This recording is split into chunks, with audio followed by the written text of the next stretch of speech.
Hi, I'm Dr. Harish.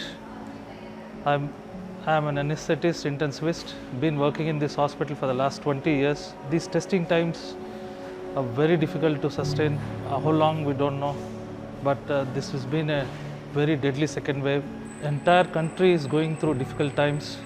Almost 350 to 400,000 cases are being reported every day.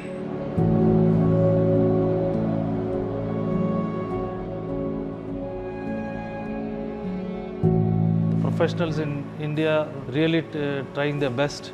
In fact, entire health system is overwhelmed with this situation. Everyday patient load is coming up. It's been very difficult to handle this, and particularly with respect to oxygen, the drugs, and the number of beds. We knew that second wave probably might come, and we were preparing ourselves better. We have converted the entire hospital into oxygen beds, and we retrained our nursing staff, our non-medical staff. Last year, we have treated around 7,000 patients, but this year, within a span of a month, we have already treated 5,000 patients, of which 1,700 were inpatients and almost 2,500 to 3,500 were outpatients. And we've been following those patients even in isolation. Presently, entire 250 beds are occupied, and every patient needs continuous oxygen.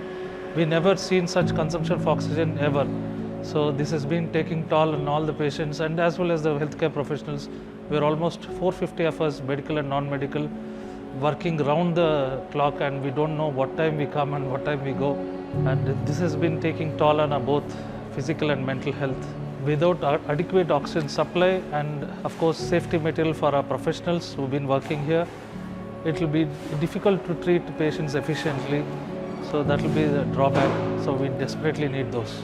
Our community needs us more than ever now, and we need you. This pandemic is not over until everybody is safe.